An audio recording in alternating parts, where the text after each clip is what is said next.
Bandland Records presents live from the Beamsville International Hotel and Ballroom. You're in the lounge. And now, a fellow who at one time was told he had a hat fetish, your host, Frank. You know, I was kind of hoping you weren't going to tell that story. Well, how you folks all doing? I'm glad to see all your smiling faces out there today in the lounge land, and hope everyone's got a comfortable seat, and make sure you don't lose your coat check. It is getting chilly outside. That's right. You know, we've got reached that time in Canada where it's like 25 one day, minus 25 the next day. That's Celsius for everybody else in the world. I'd give you a formula, but really, to be honest with you, it would take me far too long to figure the whole thing out. Yeah, metric. It's interesting. They switched from imperial to metric here in Canada right when I was in the middle of grade school. So I had already pretty much figured out the imperial system, and then they just ripped it away. Ripped it away, made me learn a whole new system. So now I use sort of a combination of both, you know, and it's kind of confusing, but you know what? Most things in life are. So anyhow, I was hoping to finally get my neighbor, the one who's the mime, to come on the show. But his wife said that he couldn't make it this week. He was trapped in an invisible box again. Well, she said she would let him out. She would get him out. She figures it's probably closed and it locked and stuff, but she just can't see where the invisible key got put down. So might be some time. Well, anyway, for those of you who don't already realize it and have it in your possession, the Girls of Bandland Records 2013 calendar is available from the website. So please do go and check it out. Get your copy. Takes very little time to arrive, and you'll have it in your hot, sweaty hands. I'm finding it very handy to have the 2013 Girls of Bandland calendar in my possession, because I'm currently using the Mayan calendar, and it apparently runs out at the end of the year. So I am set with my Bandland calendar. Anyway, I'm hoping to do something a little special for the end of the month. The end of the month, of course, is Halloween. And so if any regulars from the show or any other independent artists are interested in making a contribution to the show, something Halloween-themed, whether an original or a cover, all's good. Just, if you send me a cover, make sure I know that it's a cover, and make sure that I know who the original artist is, so that I am able to give credit where credit is due. Very, very important. Well, the NHL is in lockout. For those of you in other parts of the world who perhaps don't watch the NHL is the National Hockey League. They're on lockout, labor strife. So here in Canada, we have officially at this point canceled fall and winter. We may be forced to cancel spring as well. We'll have to see how that goes. Really puts a big crimp in our whole cultural system here, having the NHL not exist. Though I do plan on watching some American Hockey League games, so we'll see how that works out. But you know, got to get a little bit of a fix here and stuff. I don't know if any of the sports networks here are going to broadcast any of the European games, which would be kind of cool too. I wouldn't mind checking some of that out. Well, here we are. It is October, which means autumn has started. Autumn is my favorite time of year. Absolutely favorite time of year. I love the cool air. I love jeans and sweaters. jeans and sweaters. I love that. I like to dress that way.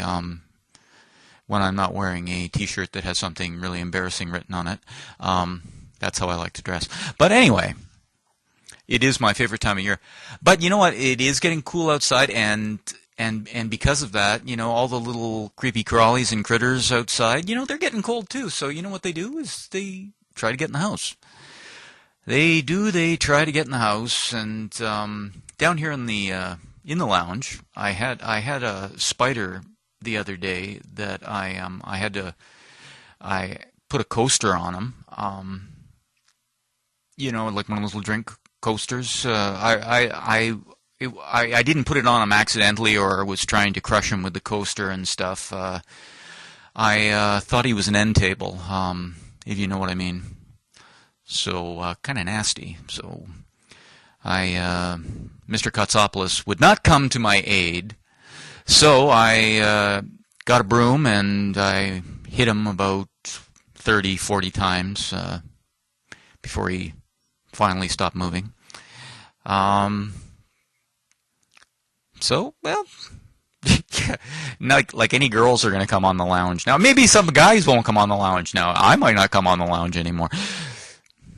We're going to have to tighten security around here.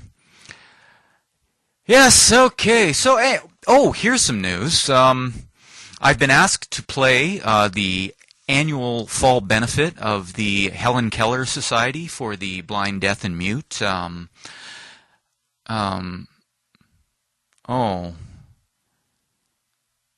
know what? I really need to get a new agent. Yep. Anyway, okay, here's something exciting too. I've been challenged, Mr. Gary Woods, another local musician here from Southern Ontario, who I'm sure many of you know, and maybe some of you don't know, but if you don't know him, do go on look Gary Woods up on YouTube. You're going to like his videos. Really good musician. But anyway, he has challenged me to put up a polka. Do a polka. The Beamsville Beer Barrel Polka, or some such thing. He's challenged me to do that and to put it on the show. So, I'm a fun guy. I thought, what the heck, let's do this. And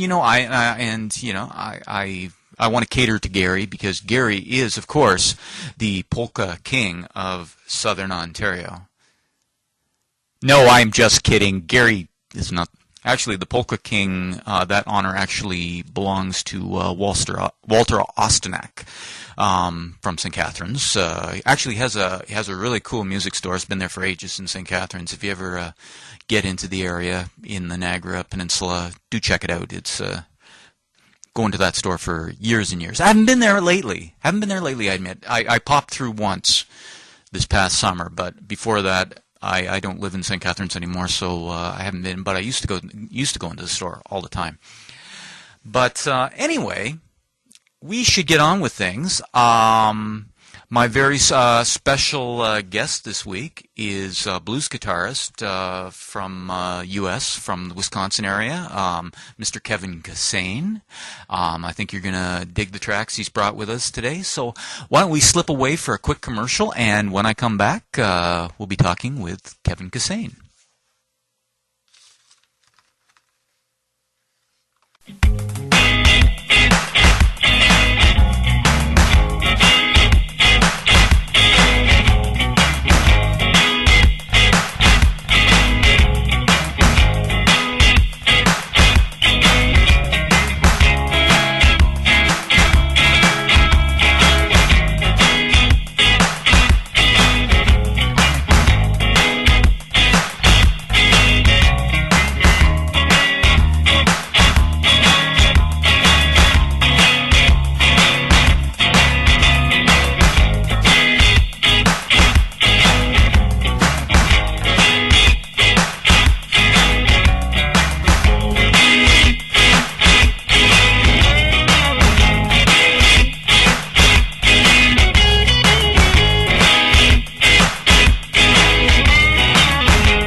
Hi, that track you just heard was by Wisconsin guitarist Kevin Kissane, who's my guest this week here in the lounge. How you doing, Kevin?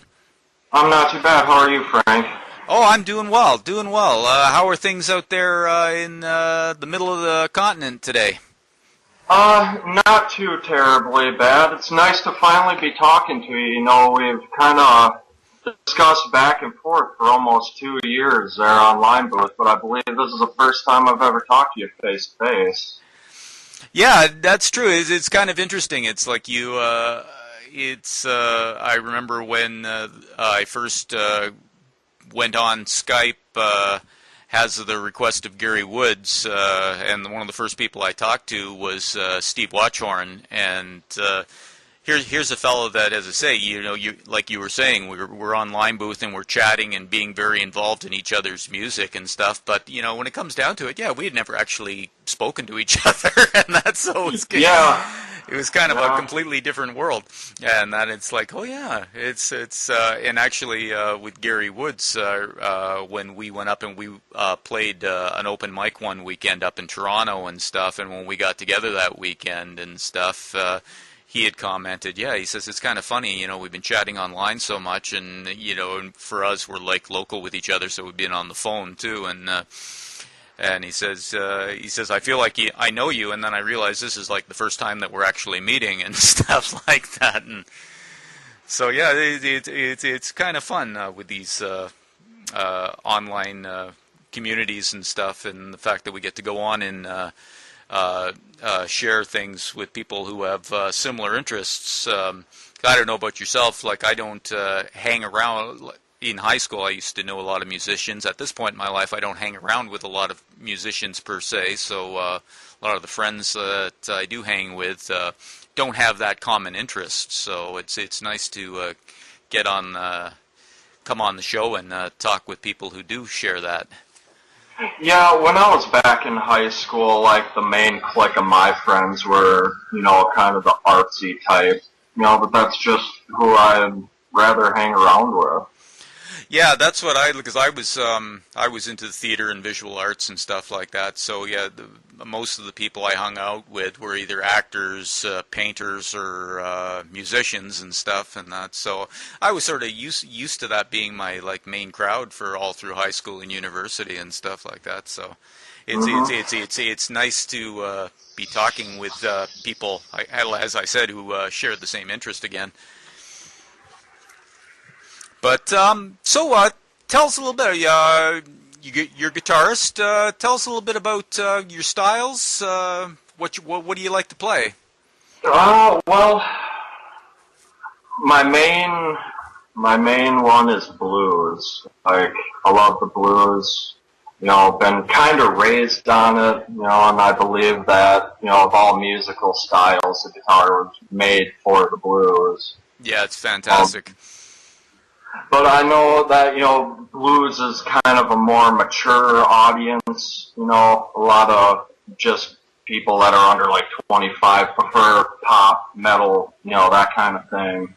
And, you know, earlier on when I was starting to play, I had worked on my own, you know, songs and stuff like that. That were all power chords and, you know, 4-note riffs that I tried to string together, you know, to get a full song going.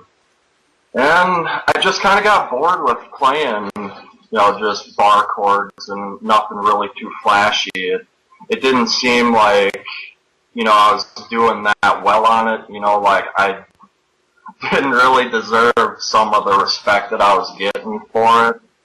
So I kind of switched up to blues, you know, one, because I had always, you know, liked that sound more anyway, and two, because I thought it was a more complex, you know, type of style to learn.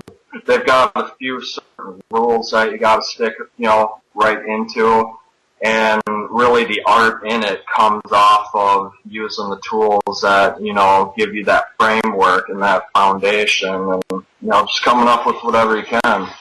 Now, are there certain blues artists that you would say have been influential on your style of play as you've progressed over the years? Well, I think, most blues players that are in, my generation would probably list Stevie Ray Vaughan as number one. Yeah, excellent man. Yeah, and, it's really, really difficult, in my opinion, now for some of these up-and-coming blues players to not sound like Stevie, because most of them are brought up on that. And, Well, that's it. Yeah, you get artists with every generation that sort of set a precedent for everybody that comes afterwards, and they say mimic is the greatest form of compliment and stuff. But you hear a lot of like the rock musicians from the '60s and stuff talk about like guys like Chuck Berry and stuff like that, how his guitar style really influenced them going forward and stuff. So I hear what you're saying completely. Would Stevie Ray Vaughan, would that maybe be one of the first LPs you bought, or?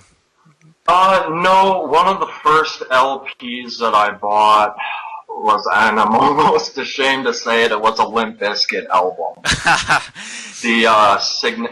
It was either Significant Other or Insignificant Other. I don't know. I haven't listened to it for years. I see. Now, have you played a lot? You play a lot in the bar scenes now, or have you played a lot in the bar scenes, or? Yeah, I've been around to a few different bars. My wife, her biological father is a DJ, that goes around at some of the local bars and plays, and he's invited me to come out there and, set up in the bar and play with him. Oh, when I was back in high school, like, they had variety shows, and then, at the end of each year, they'd organize like a picnic where all the kids that were in high school that had bands could come there and play, and each of them were given like 45 minutes, to run through a couple of tunes. And all right on. When you're doing your recording on your original material, do you spend time in the studio, or do you primarily do a lot of your recording at home? No, I have actually never been into a studio. I've done all of my recording at home, and I've hoped that the sound quality on the home recordings could have at least been, somewhat similar to what it would have been coming out of the studio. Well, the tracks that you sent me, the sound quality was excellent on, I thought. Oh, well, thank you, Frank. And that, what kind of equipment are you using at home in case, somebody out there who's interested in doing some home recording who maybe hasn't really spent a lot of time trying might want to check out? Well, first and foremost, I must say that I'm a Fender man through and through. Amps, strings, guitar, even the cord is, from Fender. Excellent stuff. Are you recording directly onto a computer, or are you recording onto a camera, or No, I have a Fostex recording machine. It's you can run 2 simultaneous tracks through it. Oh, right on. Yeah, I know, like with myself, I got one of the Focusrite interface boxes, and what it does is it allows me to record directly onto a sound editor on the computer and stuff, but it's the same thing. It's a 2-channel track, and then anything else you have to go through the sound editor and go back and record directly from there to add more tracks on top and stuff like that. Though I find that can be sometimes a little bit of a pain, being a novice at recording. I know when I used to record when I was younger, it used to be the old cassette recorder, and I just put the tape in and play. Yeah, I think we can all say that we're guilty of singing into one at some point in our lives, just to see how we sound. Yeah. Well, it's interesting too, because like I've some of the artists I've talked to for home recording and stuff, when they don't have especially some of the younger people who maybe not have a budget for the equipment, that they could use for recording a little bit better quality. Some of the tricks they use are ingenious. This one girl from Australia, who I used to listen to on Line Booth, she had used to record in the bathroom to get to get a better sound, because she wasn't using the microphone and stuff, but so she would get that microphone sound by being in the closed tiled room and stuff. And I thought, that's great thinking and stuff. Yeah, you see, like, my processes had to been, because it was only me that worked on these tracks, with the two guitars, the bass, and the drums. And what I would have to do is set up the rhythm on the drum machine.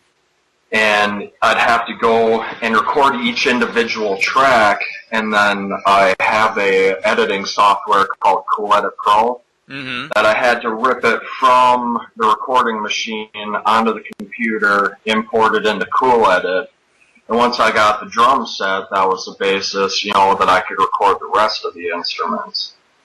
So what I would do, in most cases, I recorded the drum beat first and went over it with the rhythm guitar, before I laid the bass down. And then the last thing that I would do would be record the, lead guitar over it.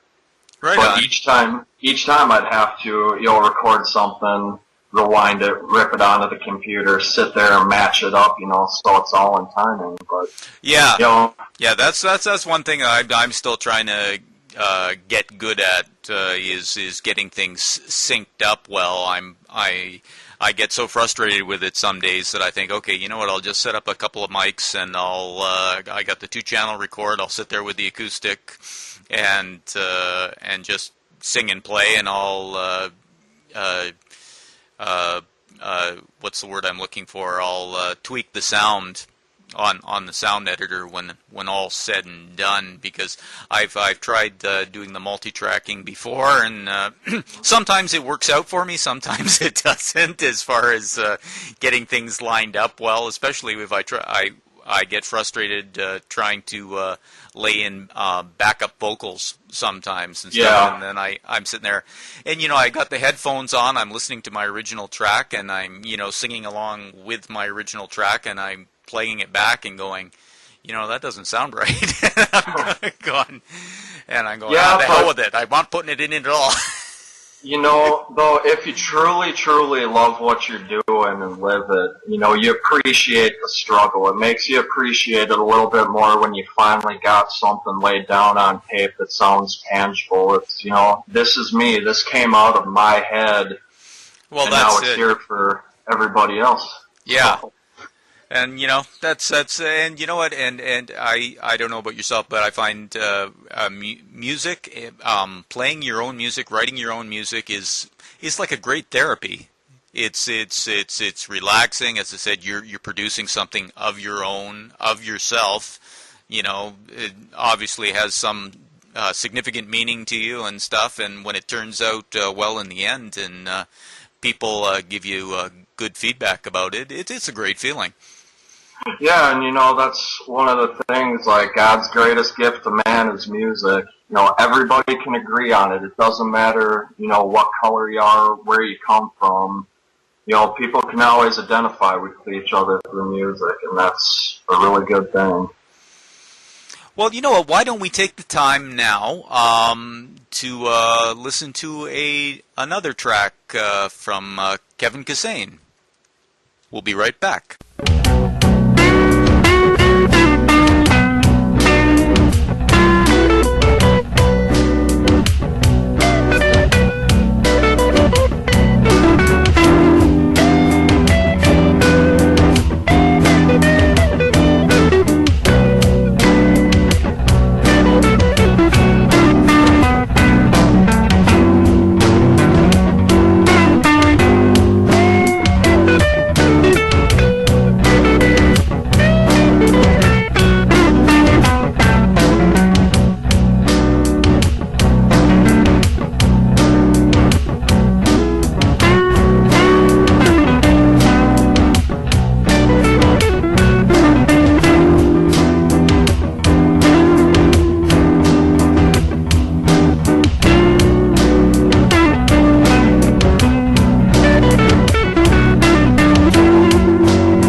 right on, Kevin. I really enjoyed that track. That's out of the ones that you brought today. I have to say that's my favorite of the four. Though don't get me wrong, I love all four, but that one particularly had me tapping my feet for sure. Oh, thanks, Frank. I mean, I always take compliments a little more serious when they come from musicians, because they understand the struggle a little more, when it comes to writing songs and stuff. Do you come from a musical family? Did your mom or dad play, or? Yeah, both of my parents played. My mom was more of like the orchestral band type stuff. I want to say that she played like a woodwind instrument. And my dad, when he was younger, went through a phase where he was playing in bands and stuff, and he was a bass player. Oh, right on. So did you start playing at an early age then, or? Yeah, I started playing at 14. And did you take lessons, or you just got your hands on a guitar and just worked your way through it? Well, I've never had any formal training. How I got into it, my friend Keith, he was real big into playing guitar and stuff like that when we were like 12, 13. I really didn't care much for it at the time because I was more into sports. But his parents had got him a Les Paul, an actual Gibson Les Paul, the one year for his birthday. And he didn't have any interest in the old instrument that he had, which was a Washburn. So he sold it to me for like $80, and I thought, well, I'll just go ahead and try to mess around with it. And after a while, I started getting into it more. Like I said, I've never had any formal training. Most of everything that I've learned has either been from sight and sound or through a guitar tablature. Go and pick out like your most favorite tunes, that you hear on the radio, and Harmony Central and Ultimate Guitar. Yeah, Ultimate Guitar is one of my favorite sites for grabbing stuff off. I'm amazed at what you can get. Like my son, he started as a piano player. We sent him for piano lessons and stuff as a young fellow and stuff. He's in his teens, mid-teens now, and he's picked up the guitar, and he sits there with YouTube and the tablatures on different sites and watches the people go through the examples and stuff like that, and he'll just sit there and go over songs over and over and stuff, and I'm amazed how quickly he's picking stuff up and what's really available out there for kids compared to when the rest of us were younger. Oh yeah, I know. And one thing that I think, if I had just one piece of advice to give to like any guitar player that's wanting to learn how to play anything, work with backing tracks. I mean, there's hundreds of them on YouTube. The hardest thing to do, once you learn how to play something is get the timing right. But if you can hear the song normally how you hear it on the radio, just with that guitar part removed, you start playing, it starts clicking in your head like, yeah, okay, this is how I do it. And, I think it helps out. Excellent. Yeah, actually, I didn't even know about that myself. I'm going to have to check that out. I know sometimes I've sat there just with the CD of the band playing through a few times and stuff while I'm going over it just to try to fix up my timing and stuff like that. And usually what I find then is I'll throw in the CD and then find out that the band plays it in a different key than what I learned how to play. And yeah. So then I'm like going, okay, wait a minute, how are they actually playing it? Yeah, but I think there's a little bit of difference between the tablatures that you'll find on Ultimate Guitar.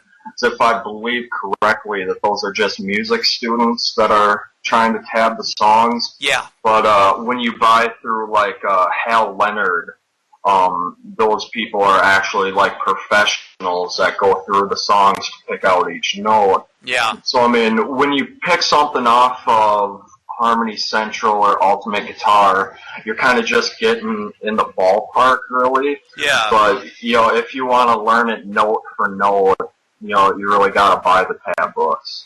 Yeah, because then I noticed too they got that what's it called, Guitar Pro or something that's online on some of the music tablature sites and stuff like that you can go on and actually watch examples of people playing the song and stuff like that, and they'll show you the fingering and rhythm styles and stuff like that.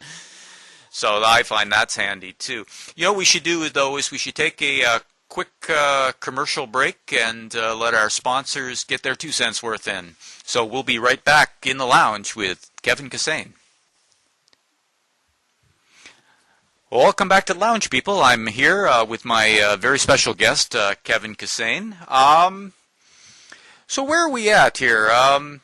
Now, you're saying that you stand by Fender equipment, you know, through Yes, and I through. Is there a guitar that you don't have in your collection right now, or an amplifier that you say, you know what, this is something that I've got my eye on, and one day I'm going to have it here in my collection? The only thing that I can think of is Fender makes an American Stratocaster that's got, I believe it's pronounced Sienna Sunburst. It's like the regular Sunburst, but it goes from red to orange to clear. Oh yeah. Yeah, and those are about $1,200. I know that's the trouble. Is you see some of the guitars out there that you especially if you end up having expensive taste. I know I do when I look at some of the online stores and stuff, and I go, "Oh, that's pretty. How much is that?" And then of course, you know, it's the one that costs a couple of grand or more. Yeah.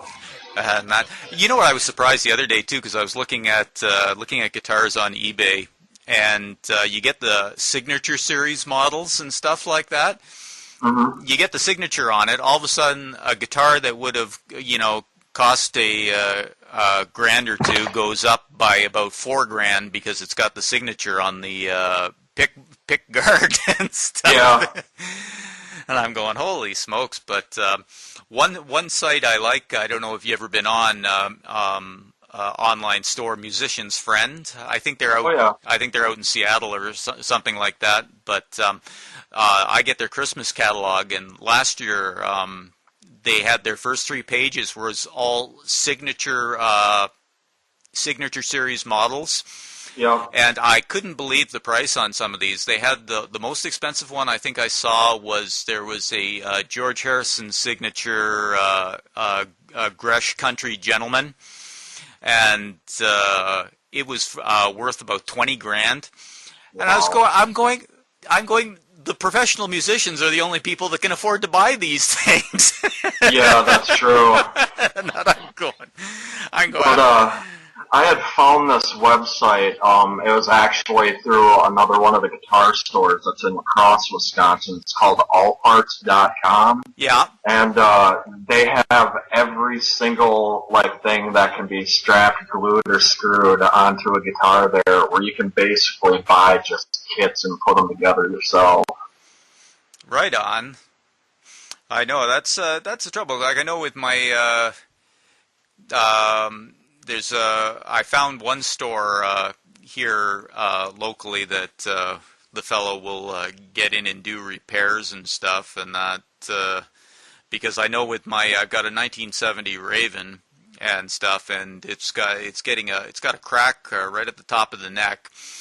And so I've been very gentle with it over the last number of years, but I think eventually it's going to have to go in and get fixed. Yeah. But that's the trouble is when you've got an instrument too that's very specific and stuff. You know, you don't want to change the appearance of it at all, and that too. So it's handy when you can find these stores that carry everything under the sun.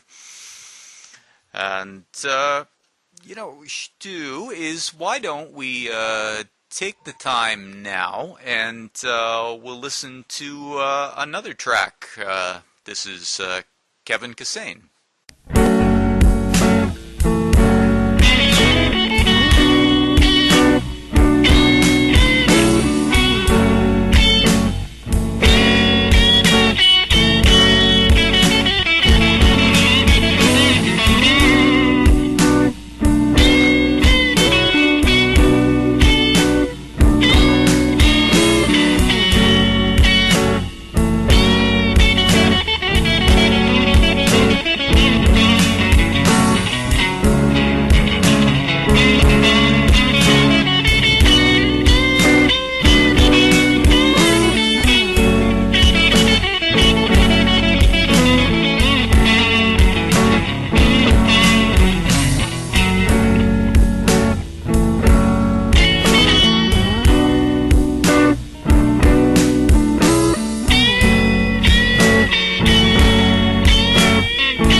Kevin. Now, do you have a couple of sites maybe that you want to plug, that you post up videos, or do you use post up your music on SoundCloud and stuff, where people can come that are interested in hearing some more material by you?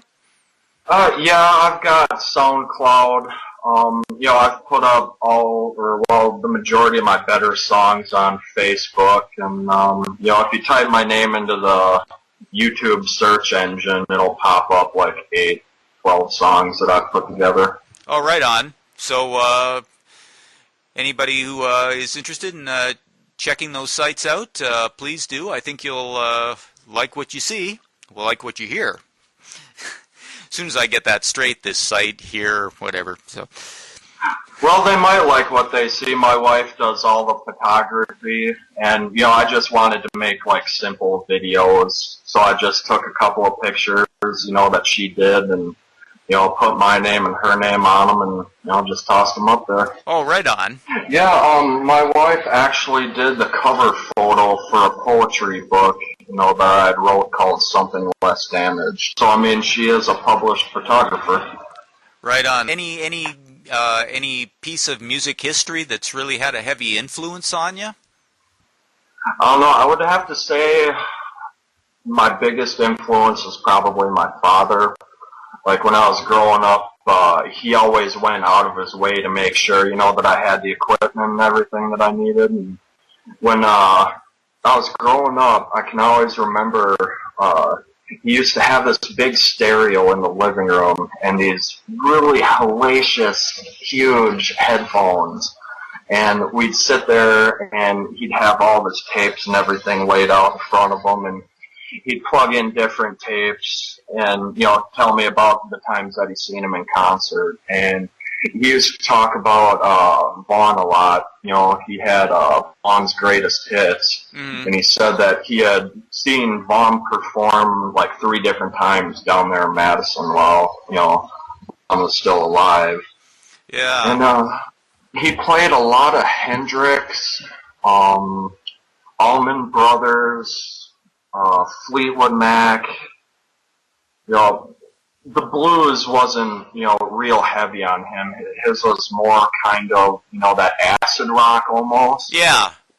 Because, his heyday was back in the 60s, so. Yeah, so that's it, yeah, because, and it's true what you said earlier, too, about the blues, for the average listener. I'm sure there's like some areas of the country that are very hardcore blues and stuff, but for the average listener, it is a more mature thing. I know that I probably didn't start listening to a lot of blues and jazz until I got into my 30s, and prior to that, it was just straight top 40 rock and roll. And I've always been torn, between the two styles. Like the first 3 tracks that you've heard here are all blues songs. The last track that I've got for you is, more from the rock and roll aspect of, what I played. Yeah, I noticed the final track that people hear today. It has a lot more of a raunchier feel than the first 3 tracks, if I'm correct in saying that. Yeah, you are very correct, because what I had to do for that, I play in a drop tune of A flat, and for that you need a baritone guitar. If you don't want the strings to snap too much when you play them. But yeah, kind of equipment you use is very important when for the style that you're playing and stuff like that. No mistake about that. So let's say I was to look in your car. Now I like to ask people this question, and I think it says a lot about what kind of influence they're going on currently. What 3 CDs might I find in your car if I was to look right now? Well, you would find A Perfect Circle's 13th Step. You'd probably find one of the Nirvana's greatest hits CDs and a Seether CD. Excellent. Yeah, I know. I had my Nirvana unplugged in the car for a while, but I think my son's ripped it off from me. No, well, he's listening to decent music at least. Well, that's it and stuff. A lot of the bands, he listens to a lot of that Norwegian, Scandinavian heavy metal and stuff, and bands that I've never heard of in my entire life, but, you know. Yeah, you see, like, I'm kind of a music snob, and my wife points that out to me every day. You don't like this, and you don't like that. Well, I'm not going to apologize. I hear you. So, now when you, as a writer, when you sit down to write a tune, like I know for myself, because I think maybe I think of myself more as a lyricist first, that I have a story to tell. Yourself as an instrumentalist, what's the process like for you? I'm very interested. Well, it's considerably different, I think, than writing pop songs as opposed to blues songs. With blues songs, you really gotta string, like, riffs together, and, you know, each has a starting and an end point, you know, that they have to follow for everything to sound cohesive. Mm-hmm. So, but with, you know, your pop songs, you find, you know, 3-4 chords that can go together, and, you know, you got your foundation there, then all you gotta do is try to figure out a rhythm. Yeah. But what I did is after I had the backing tracks recorded, before I had put down any sort of lead on it, I had went through and I kind of tabbed out in each little section just kind of a general idea of what I was going to play. And then when I set the recording machine, you know, I really tried to improvise as, you know, best as I could and try to stick, you know, kind of to a script almost. Yeah. You know, so I wouldn't lose my starting and end point. Yeah, but when you come up with a guitar riff for the blues, you can still use it in other parts of the song if you just tweak it little spots here and there, you know, and that's one of the many tips that, you know, other seasoned blues guitars players will tell you. But, yeah, I don't know, it's a little bit harder to write a blues song, you know, because standard tuning, I think, is the hardest thing to try to come up with anything new anyway, just, you know, because the name standard, it's been done so many times. Well, that's it, yeah, there's, you know, with a handful of keys to play in, you know, there's only so many variations, and you have to get really creative to, you know, keep it fresh. Yeah, and like I said, you know, for some of these guitar players now, it's so hard not to sound like Stevie Ray Vaughan. I mean, you know, the kids who do, they've even got their own little slang term. They call them Vaughanabees. When I was trying to record and come up with the different riffs and things like that, I tried not to listen to any blues at all, you know, just strictly for that purpose. I mean, all the old blues artists will tell you, you know, it's perfectly okay to rip off somebody else's riff and just add a variable to it, you know, and kind of make it your own.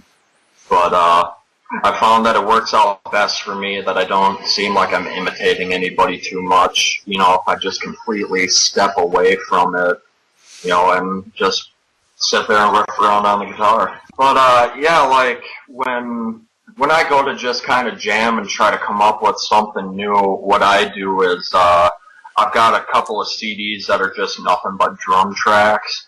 So, like, I'll kind of just play one of those and sit there and riff around and try a few different things here and there. And, you know, if something sticks, I'll sit there and play it, you know, 45 minutes to an hour straight. You know, just to make sure that I got it in my head right. Very cool, very cool. Well, you know what? We're starting to run late in time here. So I want to thank you for coming out and joining us here in the lounge, and would love to have you back sometime. Oh, anytime, Frank. You know that. Well, we're going to have one final track by Kissane, and then when we come back from commercial, we'll have some closing thoughts for the day. Well, I'd like to thank everybody for tuning in today. I just wanted to share with you something that's been sort of bugging me this last little while. Cyclists. Now, you guys say, why is Frank picking on cyclists? Well, I'm not picking on cyclists in general. In fact, I have a very nice mountain bike. I love cycling. What I can't stand is the behavior and the, what's the word I'm looking for? The entitlement thing. Now, I know that law states we're supposed to treat cyclists as another vehicle, as a motor vehicle. But you know what? Like when I'm riding along the side of the road and cars are coming, I get onto the shoulder. I don't care if the shoulder's paved or not. If it's a gravel shoulder, I still go onto the shoulder. I stay out of the way of the cars. Now, admittedly, okay, I have a mountain bike. Maybe my bike's going to handle riding on that kind of a surface better than these guys in their superhero garb with their, multi-$1,000, racing bikes and stuff. And, I don't want them to wreck something that they've invested a lot of money in. But you know what? These guys tend to go out in groups, and you know what? When you're on the side of the road, do you not go in single file? These guys don't. They could be like 10 of them. They could take up a whole bloody lane, and they don't get out of the way. They don't ride in single file. They're as bad as teenagers who walk along the side of the road, and they're side by side, and the car's coming, and they couldn't give a crap. Just to go around me. I deserve to be here. Okay, so what are you going to do? And that's the thing here too. In Ontario, they've talked about changing the speed limit in residential areas from 50 kilometers an hour down to 30 kilometers an hour. Now, safety is important, but I can see what's next. We're going to now, in areas that there's no sidewalks, we're going to have to start considering pedestrians to be a motor vehicle, and we're going to have speed restrictions of 5 kilometers an hour in these zones. It's coming, because I know the people that make the rules make rules just to justify having a job. Thinking has nothing to do with the process. Well, thank you all for showing up this week, and everybody have a safe and happy week. Be nice to each other out there, and I'm going to leave you with one more track by this week's guest, Kissane. Peace, brother.